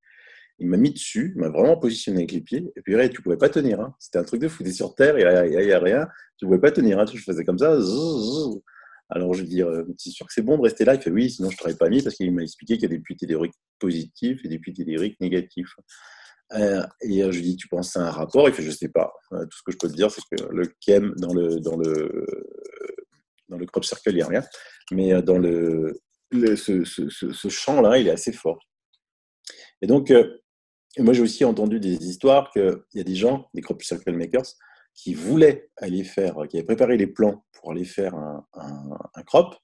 Et quand ils y sont allés le lendemain matin, eh ben, il était déjà fait. Et là, je peux te dire qu'ils n'ont plus jamais voulu en refaire un, parce qu'ils ont eu tellement les chocottes peur. Parce que souvent, ces gens-là, quand ils sont confrontés pour la première fois à des choses qui dépassent leur entendement, ils ont une peur bleue, mais complètement bleue. C'est comme celui qui se moque des fantômes, et un jour il voit un bruit dans une pièce de nuit, une porte qui claque, qui part à une vitesse, je te dis pas. Euh, et donc, je pense que les crop circles n'ont rien à voir effectivement avec les extraterrestres. C'est à voir avec toutes ces dimensions qui sont autour de nous et qui s'amusent de nous depuis de nuit des temps et qui aiment bien voir nos réactions. Ok. En tout cas, voilà, crop, faux crop, vrai crop. Une chose est sûre, tu l'as dit tout à l'heure, un crop, c'est une forme, il y a des ondes de forme, donc ça explique aussi beaucoup on va dire toutes les charges énergétiques qu'il y a autour de ça. Si on passait maintenant sur le sujet des chemtrails, parce que là aussi, alors pendant la pandémie, ce qui est intéressant, c'est que plus de mouvements d'avions, quoique, il en restait quelques-uns. Donc, pour toi, quelle est ta conviction sur les chemtrails? Mais là aussi, il y a eu beaucoup, beaucoup de mouvements d'avion, hein. Tu as pu le constater toi-même aussi, Antoine, parce que dans une émission, je présentais le logiciel, l'application Flight Radar, pour suivre un petit peu les mouvements. Donc, effectivement, on était en confinement, il n'y avait pas d'avion dans la journée. Et puis la nuit, moi, c'est à travers le réseau TikTok, hein, que ma fille suit, parce que c'est plus Facebook ou YouTube, c'est TikTok. Donc la nouvelle génération, quand elle va arriver, elle sera toute sur TikTok. Adieu YouTube, adieu Facebook, il n'y aura plus rien, parce que je ne connais aucun jeune, moi, qui est sur Facebook. Et donc, sur les réseaux TikTok, ma fille me dit, mais papa, regarde, il y a des gens qui disent qu'à partir de 23h, parce qu'évidemment, comme il n'y avait pas école, les jeunes, les ados, 12, 13, 14 ans, étaient dehors. Et à 23h, ils disent qu'il y a des avions qui passent, ça fait du bruit, et après, ils sont obligés de rentrer à l'intérieur de la maison parce que ça pique, ils ont les yeux qui piquent, et ils toussent, et que ça sent mauvais. Enfin, ils disaient ça pue, quoi, mais bon. Et j'ai dit, ah bon, mais ça m'intéresse, ça. Et puis, effectivement, j'avais fait une publication dans la revue Communauté, et j'ai eu énormément de témoignages, quoi. Et c'est là que ensuite j'ai demandé à télécharger l'application Flight Radar. On a vu des choses très étranges, des mouvements très étranges. Alors évidemment, en plus, on était en confinement, donc on ne pouvait pas dire que c'était des avions écoles qui tournaient. On avait quand même pour certains, il n'y avait rien, donc c'était clairement des avions militaires. Certains, c'était des avions militaires, mais avec le transpondeur allumé. Et d'autres, ils faisaient des tours assez bizarres. Et effectivement, j'ai eu beaucoup de témoignages, énormément. J'ai un dossier épais comme ça, soit de photos, soit de captures de flight radar, et cette odeur de soufre, de pourri, qui était assez persistante. D'où ça vient, on n'en sait strictement rien. Concernant les chemtrails, le Pentagone a admis le chemtrails. Bill Gates a admis les programmes de chemtrails. La NASA a admis les programmes de chemtrails. Les seuls qui continuent à dire que c'est juste des traînées de condensation, c'est les débunkers. Je crois qu'ils se mettent d'accord, hein, parce que là, vous ne pouvez pas être contre nous et contre le Pentagone, la NASA et Bill Gates. Hein, parce que les programmes de... Ensuite, maintenant, quand on va dans des documents déclassifiés de la CIA, ah oui, ça aussi, CIA, vous pouvez aller dans les documents déclassifiés de la CIA, vous avez quand même pas mal de rapports sur les ovnis, vous avez quand même beaucoup de rapports sur le paranormal, beaucoup de rapports sur le MK Ultra. Donc la CIA doit être conspirationniste. Et beaucoup de rapports sur les chemtrails. Enfin, pas des rapports comme quoi, mais sur tout ce qu'ils étudiaient par rapport au changement de la maîtrise du climat. Hein.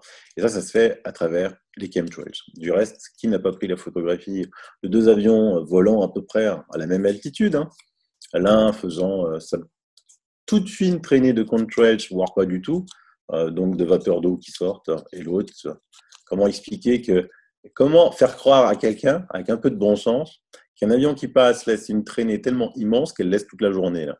Et puis vous avez vu toutes ces publications, vous avez des trucs assez bizarres comme ça, des arcs U8, il y en a eu plein là, qui ont été publiés tellement. Aucun avion n'est capable de faire ça. Aucun avion n'est capable de faire ça. Et là, on les entend plus trop, les debunkers, parce qu'eux qui ont réponse à tout, même sur ça, ils peuvent pas dire « Ah bah oui, mais attends, c'est un drone. » Oui, ça pourrait être un drone, ouais. Bon, qui va s'amuser avec un drone pendant le confinement à faire des 8 et des triples c'est juste pas possible. Et puis cette odeur qui prenait la gorge.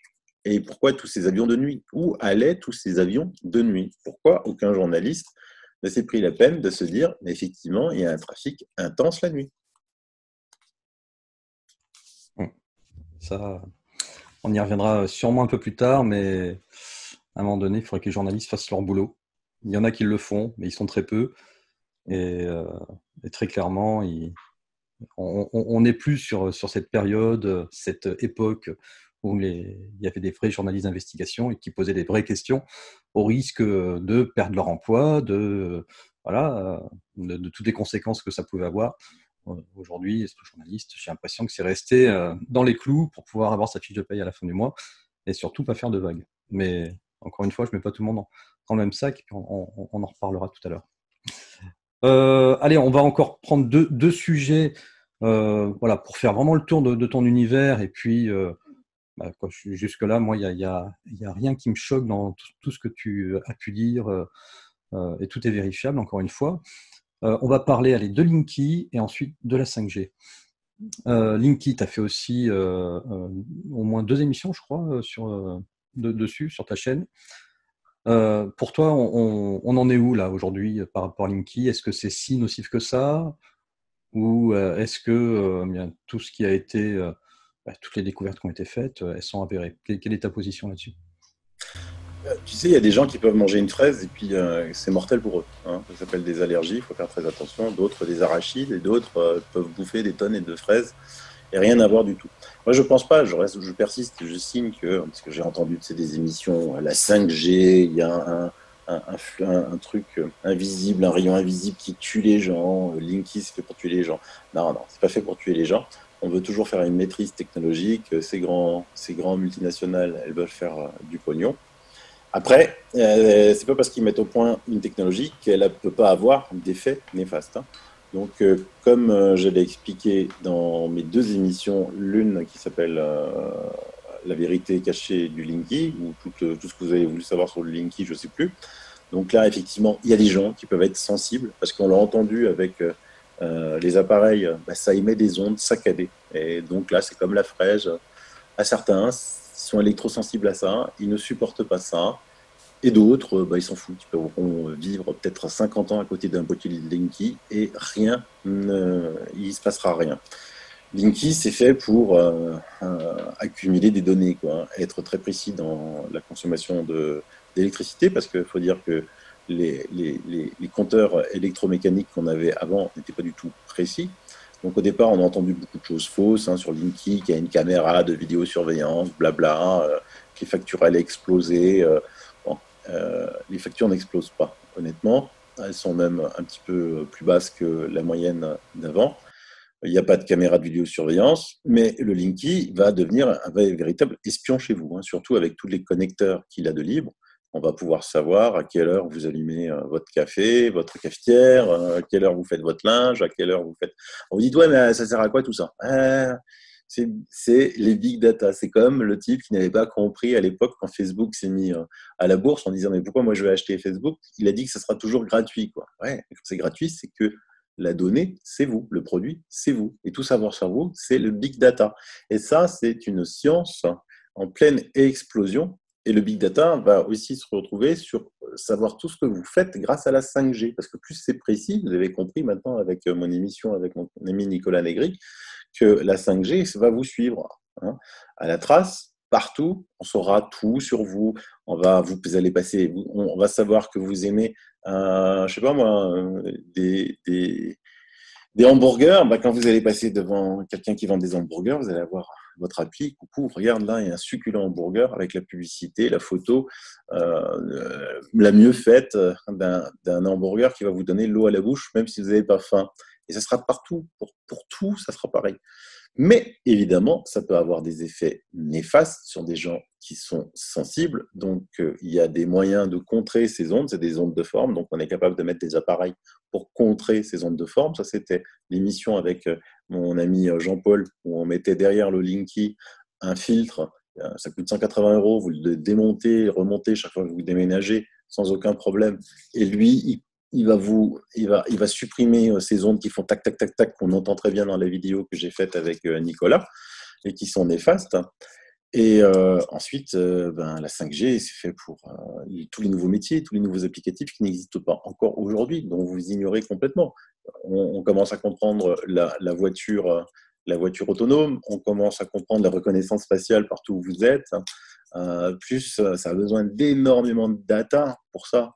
Pour fonctionner, il ne faut pas croire qu'on a inventé la 5G pour que vous puissiez télécharger votre film favori en 1,7 secondes à la place de 12 secondes. Non, non, ça n'a rien à voir. Ça n'a rien à voir. C'est une technologie qui va vous permettre en plus de faire des échanges au niveau crypto-monnaie à la vitesse, des vitesses beaucoup plus importantes. Maintenant, une fois qu'ils ont créé ça, effectivement, comme vous avez compris, il y a un problème de fréquence. On s'approche sur des fréquences des cellules humaines, on s'approche des fréquences de l'eau, on s'approche des fréquences de l'oxygène, et ça peut avoir des effets néfastes. Donc eux disent ah merde, oui, mais nous on n'a pas le choix parce qu'il reste plus rien, on s'en fout.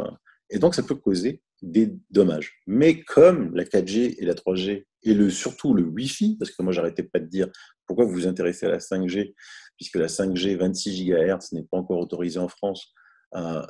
Mais par contre, le Wi-Fi 6 GHz est déjà autorisé, et surtout 5 GHz, qui est un petit peu partout maintenant installé. Il est beaucoup plus puissant. Et les personnes disent rien. Et en plus, non seulement il est beaucoup plus puissant, mais dans un appartement, vous pouvez être en contact avec une vingtaine de box avec du 5G. Donc, c'est complètement abominable pour les personnes qui deviennent électrosensibles. Donc, comme il y a des personnes qui sont devenues très allergiques, alors qu'avant, personne n'était allergique à rien, mais les dérèglements, toutes les saloperies, tous les additifs qu'on met dans la nourriture font que, progressivement, plus toutes les saloperies que l'on met dans les vaccins, font que les personnes sont devenues allergiques à plein de choses. Ça, c'est la mauvaise alimentation industrielle, avec tous ces conservateurs, tous ces additifs, ces exhausteurs de goût qui font que maintenant, les pauvres, tu as des gamins qui deviennent vite allergiques, soit à la pomme, soit à la fraise, aux arachides. Moi, je connais des amis à ma fille, mais c'est terrible, quoi. Faut qu'ils fassent vraiment, lisent toute la notice par cœur, pour voir s'ils peuvent manger un aliment ou pas. Il faut faire très attention dans les cuisines scolaires parce que ça peut provoquer une mort. Hein. Donc ça, c'est très, très, très, très dangereux. Ben, peut-être que demain, toutes ces ondes, quand elles vont commencer à attaquer, à être les cellules humaines, l'oxygène humain va commencer à vibrer parce que on est dans les mêmes types de résonance de cette 5G qui va arriver à 26 gigahertz, il va y avoir des effets nocifs. Mais comme il y a des effets nocifs déjà aujourd'hui, en ayant son iPhone à la tête, surtout les enfants avec des écouteurs. On avait aussi vu dans l'émission que le Bluetooth n'est pas si inoffensif que ça, et ça va provoquer des lésions. Le problème, c'est que là, on n'est pas dans le domaine de l'allergie, on est dans le domaine des cancers, des maladies longues, et que ça va se développer dans les 10 ans, dans les 20 ans, dans les 30 ans. Il va y avoir une explosion de cancers phénoménaux liés à ça. Donc, il faut faire très attention. Mais il aurait fallu commencer à faire des études déjà sur le Wi-Fi et des études déjà sur la 4G. Donc là, maintenant, ces études n'ont pas été faites. On va prendre beaucoup de retard parce que rien que maintenant pour trouver des instruments de mesure, pour mesurer les effets, là où il y en a de cette 5G à 26 GHz, on va perdre encore un temps fou. Et donc là, c'est dommage. Et sur cette 5G, on t'a pas mal attaqué là, ces derniers temps. Parce que, alors d'un côté, tu as les débunkers qui viennent te débunker, mais de l'autre côté, tu as ceux qui suivent tous ces sujets et qui ne comprenaient pas pourquoi Sylvain Trocta ne traitait pas du sujet de la 5G. Alors, comme ton métier, ton cœur de métier, c'est de faire de la téléphonie par IP, donc de suite, on t'a limite traité, je crois que même tu as eu plusieurs fois, on t'a traité d'agent du gouvernement, d'agent de la matrice. Voilà, bon.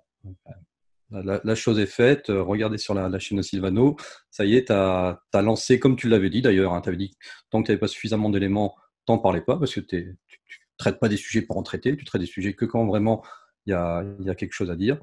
Et là, tu es en train de lancer toute une série de vidéos sur cette 5G. Je suis ravi de savoir que je suis un agent du gouvernement. Alors moi, je suis dans les télécoms, effectivement, mais bon, moi, je vends principalement de la fibre optique, je m'en fous du tout. Qu'un client veuille me prendre de la 3, la 4, la 5G, je m'en fiche. La fibre optique, c'est 90% de mes ventes aujourd'hui. 8%, c'est à peu près le cuivre encore, hein, parce qu'il y a des liens où on vend du VDSL, du XDSL, donc ça, c'est du câble cuivre. Mon Dieu, la mobilité, c'est le client qui veut aussi mettre sa flotte de mobile, parce que je connais aucun client qui veut son infrastructure télécom sur une base 4G ou 5G. Hein. Ça, j'ai encore jamais vu. Donc après, s'il veut mettre sa flotte de mobile dans le schéma de faire un groupe fermé d'utilisateurs dans tout son appareillage d'entreprise, oui, alors qu'ils prennent un abonnement 3G, 4G, 5G, qu'est-ce que j'en ai à faire? En plus, après, je ne suis pas vendeur d'appareils. Hein. Les appareils, c'est eux qui se les achètent. Je n'ai qu'une envie d'aller acheter un appareil Apple, gagner 5% de marge, c'est la marge que Apple nous laisse pour le vendre au client. Il l'achète directement et il aura, lui, 10% de remise chez Apple en tant que professionnel s'il ouvre un compte professionnel. Donc, je ne suis pas vendeur de mobile. Je m'en fiche complètement. Et puis, j'ai entendu tellement d'âneries sur la 5G, sur le Linky, par les mêmes qui m'ont attaqué. Donc, Linky, il y a des caméras de vidéosurveillance, et puis la 5G, il y a un rayon tueur dedans. Maintenant, je ne sais pas qui c'est qui a l'air bête. Hein. Alors, par contre, sur effectivement, ces rumeurs comme quoi tu es un agent du gouvernement, ça peut aussi s'expliquer sur le fait que, malgré tout, tu es quand même quelqu'un d'atypique, parce que tu es chef d'entreprise. Il n'y a pas beaucoup de chefs d'entreprise, je crois même qu'on peut les compter sur peut-être les 3 doigts de la main, qui ont leur chaîne YouTube pour pouvoir traiter des sujets que tu traites.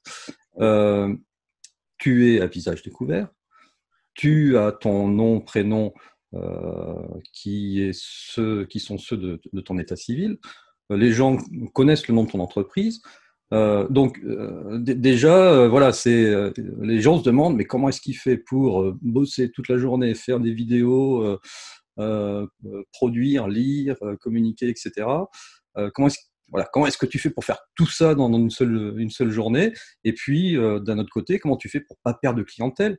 Parce que parfois, la bêtise humaine est peut-être incommensurable et les gens, par peur, se disent oh non, il a parlé d'OVNI, allez, je passe chez un autre fournisseur. Voilà, comment tu arrives à gérer tout ça? Alors, oui, c'est rigolo. Alors déjà avant ça, même avant d'avoir une chaîne YouTube, quand j'allais dîner avec des clients, évidemment, moi, j'ai pas créé la chaîne YouTube, et les patients ne sont pas venus quand j'ai créé ma chaîne YouTube, donc ils étaient déjà là avant. Donc en fait, quand j'allais déjeuner avec des clients, on parlait ufologie, paranormal, vérité cachée, 11-9, 11-9, j'en ai fait des repas sur le 11-9, je peux te dire. C'est juste énorme, quoi. Maintenant, il y a même des clients, des fournisseurs qui me disent Sylvano, on traite une affaire, on fait ci, ça. Et après je t'invite à déjeuner et puis tu me racontes des histoires. Hein, donc, tu vois, donc ça, j'ai l'habitude. Non, je te rassure, je n'ai perdu aucun client, j'en ai gagné beaucoup. Hein, parce qu'ils disent ouais, sur LinkedIn, sur mon réseau professionnel, oh là là, ça a explosé, quoi. Les messages d'encouragement que je reçois de patrons, d'autres patrons, mais c'est juste hallucinant. Donc, tu vois, quand on parle sérieusement des choses, quand on n'a pas peur, moi, j'adore l'esprit américain pour ça. Hein. Tu rencontres quelqu'un aux États-Unis, hey, il te dit s'il vote démocrate ou républicain, chez eux, c'est limité sur toi deux choix. Combien il gagne, mais c'est un truc de fou. Tout, ils disent tout. Ici, en France, c'est tout hypocrite. Tu ne dois pas dire quel parti tu votes, tu ne dois pas dire combien tu gagnes, tu ne dois pas dire si tu es catholique ou ainsi de trucs. Mais c'est un truc, tu as le droit de rien dire. Le français, l'italien aussi, hein, parce que c'est hypocrite. L'ancienne Europe est hypocrite. Et aux États-Unis, ils parlent de ça librement. C'est pour ça qu'aux États-Unis, on parle librement sur les grandes chaînes d'ufologie, de tout. Voilà. Et en France, non, on s'en moque. Et donc, comment je fais? Moi, j'ai toujours été un lève-tôt. Alors ça, j'ai la chance. J'ai toujours été un lève-tôt, jamais sans réveil. Donc, à 5 heures du mat, moi, je suis debout. Je lis la presse, mais ça a toujours été. Hein, ça a toujours été. Et donc, c'est tout simple. Hein, quand il y a un article qui est intéressant, pof, copier-colle, copier-colle sur une page. Je m'envoie ça en Outlook. Et puis, après, je vais au bureau, je bosse. Et après, je m'appose entre midi et deux. Surtout pendant le confinement. Hein. Aucun resto possible, aucun client en vue. Donc, j'avais un peu plus de temps parce qu'il fallait quand même que je bosse parce que j'avais quand même beaucoup de clients hospitaliers. Et la vie continuait, hein, malgré tout. Fallait pas que ça tombe. Rassurer les différents collaborateurs, être patron présent, recevoir les livreurs, parce que eux, les livreurs, ne nous ont pas lâchés. Et vive les livreurs. Je vous fais des bisous à tous. Et donc après, entre midi et deux, donc j'avais le temps aussi de faire une revue de presse et de faire rapidement une émission. Franchement, il n'y a pas une émission qui m'a demandé, tu sais, moi, j'ai pas, c'est mon iMac, hein, c'est iMovie, j'ai pas de micro professionnel, j'ai pas de caméra professionnelle, j'ai pas besoin de faire de montage, j'enregistre, iMovie, copie-colle, ça va à une vitesse phénoménale. Et quand tu prends le pli, surtout, ça va très vite. Et donc, je parlais des sujets que j'avais repérés, surtout des US et de l'Italie, soit du matin, soit entre midi et 1h. Voilà, après je rebossais, et puis je publiais soit dans l'après-midi, soit dans le soir. Et puis voilà, puis le soir, je ne regarde pas la télé non plus. Hein. Donc le soir, quand même, je m'occupais de ma fille, c'est de voir, parce qu'il y a quand même assistance à l'école, elle n'avait plus ses repères. Les gosses se sont très bien adaptés maintenant, surtout depuis le déconfinement où ils ont pu nous aller voir leurs copains-copines. Le soir, c'est de 20h30, 21h jusqu'à minuit, 1h aussi sur les news, la presse, voilà, jusqu'au matin, 5h. J'ai la chance de ne pas dormir beaucoup. Et puis pendant 2 mois, j'avais le temps, même si là maintenant, je souffre un peu, hein, parce que beaucoup ont pris l'habitude que je fasse une vidéo par jour. Par exemple, celle d'hier, elle fait 14 minutes. Elle m'a pris une demi-heure à faire, hein, en tout, ça m'a pris une demi-heure. Voilà. Et si on enlève la télé, coupez la télé chez vous à la maison, coupez-la, vous allez voir le temps de liberté que vous allez retrouver, et coupez la radio aussi, hein, parce que c'est pareil, hein, c'est le même média. Résiliez votre abonnement papier du journal, c'est le même média. De toute façon, les informations que vous lisez dans la presse papier, la presse, la radio ou la télé, c'est la même chose. Donc, vous supprimez ces trois-là, vous allez retrouver beaucoup de liberté et beaucoup de temps pour vous, pour faire vos propres recherches. hein. Pas uniquement les miennes, parce qu'il y en a qui râlent maintenant parce que je fais plus de vidéos le week-end en disant mais il est passé où Sylvano? Eh non, attends, moi j'ai envie que ça se termine et retrouver mes sujets de prédilection. Alors heureusement, j'ai plein de clients, plein d'abonnés qui disent ah vivement que tu nous reparles ufologie, paranormal, tout ça, tout ça. Bon, moralité d'histoire, tu n'es pas un agent du gouvernement ni de la matrice, ou alors tu joues super bien ton jeu, et je me suis fait berner. Et ça servirait à quoi si j'étais un agent de la matrice et du gouvernement? C'est dans quel but? C'est juste comme ça, quoi. C'est ça. Ah. En fait, c'est ça. Il faut toujours se poser la question, mais derrière, ce serait quoi le but? Ce serait quoi l'objectif? À quoi servirait le crime? Voilà. Oui. Parce que par contre, de l'autre côté, leur objectif, on commence à les entrevoir. Et là, par contre, les agents de la matrice, si matrice il y a, on ne parlera pas de la matrice aujourd'hui, on n'aura pas le temps. Ils sont peut-être là. Alors, ce que je te propose, Sylvano, parce que là, pour le coup, on a déjà passé une bonne heure et demie à parcourir tous ces sujets donc, qui font ta chaîne. Voilà. Donc, j'espère que vous avez pu découvrir cet univers très riche de Sylvano. Je vous rappelle, hein, il y a 222 vidéos à voir. Si vous en avez vu 90 pendant le confinement, il vous en reste encore 130 à regarder sur tous ces sujets-là. Et vous allez vous régaler. Moi, ce que je te propose, eh bien, on va finir cette émission, mais en comité restreint, parce qu'on va aller parler un peu plus du Covid, mais cette partie-là, on va la réserver à Génération Cité d'Or numéro 5, parce que enfin, et il y a beaucoup de personnes qui le réclamaient, tu vas nous faire l'honneur de nous faire un petit papier dans ce magazine. Et donc, on va parler de ce traitement de la fausse information, de la fake news pendant le Covid, et qu'est-ce qu'on doit retenir de ce sujet-là. En tout cas, Sylvano, eh bien, je te remercie d'être revenu un petit peu à la maison, nous parler de tout ça, refaire ce point sur ces derniers événements. J'espère comme toi que tout ça va se terminer, parce que voilà, on a envie de profiter de nos week-ends et puis de nos vacances. Et puis, on va se retrouver très bientôt. En tout cas, on va te retrouver très bientôt sur ta chaîne, parce que dans tous les cas, tu continues à suivre et l'actualité et tes sujets de prédilection que l'on a abordés pendant toute cette émission. Mais oui, mais c'est un grand plaisir que j'ai eu de faire cette émission avec toi. Qu'est-ce que ça me fait du bien d'être interviewé. Besoin de rien préparer. Pas de montage à faire, rien, tout est nickel. Pas de montage à faire, rien du tout. Ok, bon, en tout cas, merci Sylvano. Donc, vous pouvez retrouver Sylvano sur sa chaîne Sylvano Trotta. Là, cherchez pas sur Google, hein, ils vous donneront pas de lien, donc allez directement sur YouTube ou sur d'autres moteurs de recherche. Et puis, bien, nous, on vous retrouve sur Miasme TV très prochainement. Allez, à très bientôt. Ciao, ciao. Bisous Sylvano. Bye bye.